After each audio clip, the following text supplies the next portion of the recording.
Y ahora nos vamos a Rosario. Allí está la Biblioteca Giraldo, porque la Biblioteca Giraldo también habita en este pabellón de máxima libertad. Estuvimos buscando en el archivo de la Biblioteca Alberto Giraldo y nos encontramos con la revista Persona.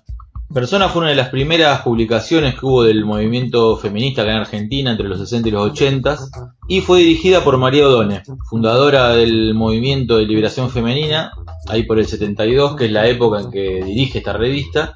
De ella hay una foto conocida donde aparece con una pancarta que dice "No a la maternidad, sí al placer".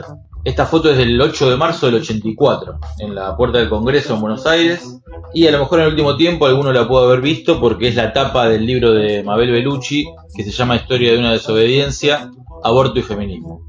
Pero ¿por qué estamos hablando de esta revista? Porque ahí en el 82 publicaba Néstor Perlonger, bajo el seudónimo de Víctor Bosch, un artículo que se llamaba "Todo el poder a Lady Di, militarismo y anticolonialismo en la cuestión de Malvinas". Perlonger fue un poeta, un periodista y un militante homosexual, si es que podemos reducir su militancia, su vida a eso, y es conocido también por ser uno de los fundadores del FLH, el Frente de Liberación Homosexual, que acá en Argentina fue una de las primeras organizaciones de ese tipo en el mundo. Hay una anécdota recordada del FLH, que es que en el 73, el 25 de mayo, cuando asume Cámpora, ellos entran en la Plaza de Mayo haciendo una de sus primeras apariciones públicas, o si no es la primera, la verdad que no lo sé bien con exactitud, pero parece que eso a los muchachos peronistas no les gustó mucho, no les gustó la orientación de los compañeros, ni la pancarta que tenía la frase "para que reine en el pueblo el amor y la igualdad", que es un fragmento de la marcha peronista. Así que fueron recibidos al grito de "no somos putos, no somos faloperos, somos soldados del FAR y montoneros", ya se imaginarán el cantito. Después, 3 años después, sacan una solicitada, en el 76, donde dicen: "Advertimos a la comunidad homosexual que en su edición del 12 de febrero la publicación El Caudillo, órgano del Ministerio de Bienestar Social y vocero del ala loperreísta del gobierno, en un artículo titulado 'Acabar con los homosexuales', expresa, entre otros ataques: hay que terminar con los homosexuales, encerrarlos o matarlos. Proponemos que se les interne en campos de reeducación y trabajo, crear brigadas callejeras que salgan a recorrer los barrios de la ciudad para dar caza a estos sujetos. El FLH comunica a sus hermanos y hermanas que la hora de la unión total y sin claudicaciones ha llegado". En ese mismo año termina la publicación de la revista que hacían, que se llamaba Somos, que llegó a sacar 8 números entre el 73, en ese año el 76, y que era editada obviamente en forma clandestina, pero llegaban a ser hasta 500 ejemplares, dicen por ahí, en fotoduplicación y distribuido a mano. Pero volviendo a Perlonger, podemos, como he dicho antes, no reducir su vida y su militancia a categorías, pero vale recordar que él empieza siendo un militante trotskista de Palabra Obrera, después se da a un anarquismo, después empieza a través de las teorías de Foucault, se lo puede decir que más o menos empieza a tener una teoría un poco más postestructuralista, y después en Brasil se mete en el culto del Santo Daime, que es conocido por la ingestión de ayahuasca. En el 81 es que él se recibe de sociólogo en la UBA y se va a San Pablo. Él nunca deja de publicar, hoy por hoy hay libros que compilan la poesía, porque Perlonger, como el compañero acá dijo, fue un destacado poeta también, y hoy es mucho más conocido de lo que fue en su momento como poeta, digamos. Tal vez en poesía fue el inventor de un estilo que denominó como neobarroso, que no es neobarroco, sino que es la mezcla del neobarroco con el barro del Río de la Plata. Pero aparte de las poesías también están... tienen trabajos de investigación sobre la prostitución masculina, un libro que también tenemos aquí en la Biblia. Hizo la homosexualidad en diferentes ciudades, va haciendo como una investigación sobre el movimiento, no tanto el movimiento, sino un movimiento subterráneo. Sí, por diferentes ciudades argentinas, hace crónicas sobre la homosexualidad en ciudades del interior, que son muy muy buenas. Córdoba, Mendoza. Sí, también fue una persona que en su momento polemizó sobre el SIDA, cuando apenas apareció la epidemia. Una persona realmente que tocó muchísimos temas. Sí, un precursor. De muchísimas cuestiones que hoy están bastante en boga y a veces hasta un poco banalizada, pero acá estaba hecho un poco desde la clandestinidad y desde la agitación. Tal cual, aparte Néstor Perlonger, siempre en su forma de vida y en sus escritos promulgó como una especie de homosexualidad bastante crítica y también provocativa, digamos, ¿no? Y a la vez una homosexualidad como muy de barrio, de estilo proletario, pero a la vez también alejada por ahí de lo que luego vino, que es esa homosexualidad mucho más ciudadanista o ligada al mainstream, digamos. Claro, hay como una reivindicación de la homosexualidad como crítica de la sociedad, como crítica de la familia, del trabajo, una homosexualidad de confrontación, podríamos De confrontación y muy a favor de un hedonismo, digamos, de un disfrute y de un goce. Y después, para retomar un poco esto de los poemas, en el 87 hay uno que es relativamente conocido que se llama Cadáveres, que es en referencia a los desaparecidos de los 70. Es aquel que comienza bajo las matas, en los pajonales, sobre los puentes, en los canales, hay cadáveres. Ese poema, que es bien largo, hay un registro, además que se puede leer, hay un registro de un cassette que está subido a YouTube, que si no me equivoco lo lee él. Ahora presentamos a Perlonger en la revista Persona, pero la intención era, ahora de cara a un 40 aniversario de la Guerra de Malvinas, leer el texto de Néstor Perlonger, Todo el poder a Lady Di, militarismo y anticolonialismo en la cuestión de las Malvinas. Todo el poder a Lady Di, militarismo y anticolonialismo en la cuestión de las Malvinas, editado en la revista Persona, número 12 de mayo, junio, julio de 1982. Y dice así: resulta por lo menos irónico comprobar cómo la ocupación militar de las Malvinas, extendiendo a los desdichados kelpers los rigores del estado de sitio, ha permitido a una dictadura fascistizante y sanguinaria como la Argentina agregar a sus méritos los raidos galones del antiimperialismo. Pero esta ironía se torna cruel cuando se ve cómo, en nombre de una abstracta territorialidad que en nada ha de beneficiarlas, las castigadas masas argentinas, o al menos considerables sectores de ella, se embarcan en la orgía nacionalista y claman por la muerte.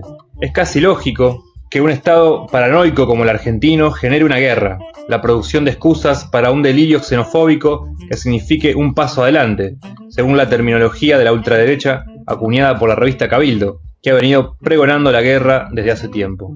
Paso adelante que tienda al olvido de las masacres del saqueo y permita, mediante un ritual sacrificial, fortalecer la fuerza del Estado. Esto no es nuevo.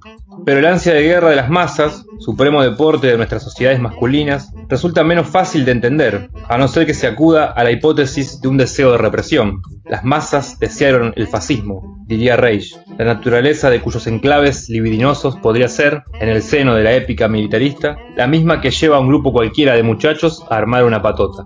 En el plano de la retórica política, no deja de ser revelador cómo los opositores multipartidarios, que arrastran también a comunistas, montoneros y trotskistas, en particular el PST, Partido Socialista de los Trabajadores, se han prestado a la puesta en escena de esta pantomima fatal, llamando a no desertar, sino a llevar aún más lejos una guerra que caracterizan de antiimperialista y que no discute el interés de las poblaciones afectadas, sino los afanes expansionistas de los estados. La claudicación de las izquierdas ante los delirios patrioteros de la dictadura es ya una constante. Ellas se la dejan llevar, como los personajes de Alejo Carpentier en El siglo de las luces, por el entusiasmo de las concentraciones de masas, sin percibir cuando ellas resultan en una legitimación del régimen, como en el Mundial del 78, o cuando obedecen a luchas internas del gobierno, con la bendición de la todopoderosa Iglesia Católica. Así, en la manifestación ante el Santo del Trabajo en noviembre del año pasado, se vio a recoletos marxistas subir de rodillas las escaleras del templo de San Cayetano, patrono de los desocupados, junto a un ministro militar. En el caso del artificioso conflicto de las Malvinas, la argumentación esgrimida para justificar la claudicación ante el patriotismo fascista de la junta militar se inspira vagamente en la concepción del imperialismo de Lenin, según el cual, en caso de conflicto entre un país atrasado y uno avanzado, debíase defender al primero, como si un amo pobre fuese menos despótico que uno rico. Distinta fue, dentro del marxismo, la posición de Rosa Luxemburgo, quien en su época negóse a defender la independencia de Polonia por no aliarse a la burguesía nacionalista polaca, contra la que, en 1920, lanzaría el Ejército Rojo, esta vez en nombre del socialismo. El mismo Marx, con una visión no menos estatista, defendería por su parte la ocupación de México por los Estados Unidos, considerando que estos impondrían un capitalismo más moderno. Por debajo de estas referencias, que apuntan a la historicidad del concepto de imperialismo, solo un régimen como el argentino, que es, más que una dictadura de clase, una dictadura del Estado, del aparato militar relativamente por encima de las clases, puede cambiar tan abruptamente sus alianzas, pasarse del bando americano al ruso. La dictadura no tenía ante el derrumbe otra alternativa que la guerra, y no atacó a Chile temiendo el carácter igualmente paranoico de la dictadura vecina. Cambio de alianza que puede llevar a un reagrupamiento de las fuerzas que sustentan el Estado. pero que casi seguramente, a no ser que medie una de las insurrecciones que periódicamente convulsionan a la ingobernable Argentina, apunta a fortalecerlo como tal. Y por debajo de la cual puede leerse un proceso progresivo, como la Unión Soviética, que detenta hoy el 40% del comercio exterior argentino y construye puertos y represas, suertes de Asuán latinoamericanos, va reemplazando como potencia económicamente dominante al papel antaño ejercido precisamente por Inglaterra, dependencia activa desplazada luego por el saqueo indiferente de los yanquis. Ello puede explicar el alborozo de la izquierda, especialmente del PC, que hace años pregona un gobierno de coalición cívico-militar ante lo que ve como un paso más en el proyecto de convertir a la Argentina en una Ucrania del Atlántico. Decir que la movilización por la guerra sirve para vertir consignas antidictatoriales, por otra parte incontenibles dada la ruina del país, es por lo menos una hipocresía, ya que ellas estaban, pese a tan inconstantes voceros, desatándose antes con más claro vigor. El gobierno, aplaudido unánimemente como anticolonialista, acaba de prohibir los filmes pacifistas y las críticas antibélicas, que pueden desmoralizar a los guerreros. La ultraburocratizada y semiclandestina CGT ha donado un día de salario, ya esmirriado, para las tropas. Y hasta la masacrada izquierda, delirante de euforia patriótica, tiene que apoyar esas medidas y otras más radicales. Así, presuntas vanguardias del pueblo revelan su verdadera criminalidad de servidores del Estado. En medio de tanta insensatez, la salida más elegante es el humor. Si Borges recomendó ceder las islas a Bolivia y dotarla así de una salida al mar, podría también proclamarse todo el poder a Lady Di o el Vaticano a las Malvinas, para que la ridiculez del poder que un coro de suicidas legitima quede al descubierto.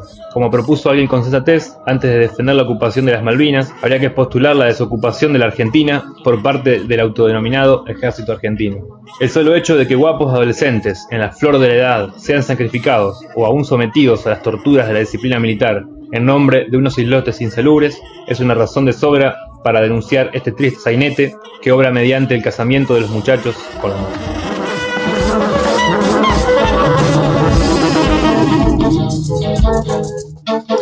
Una lección de historia de parte de los compañeros de la Biblioteca Giraldo. bibliotecaalbertogiraldo.blogspot.com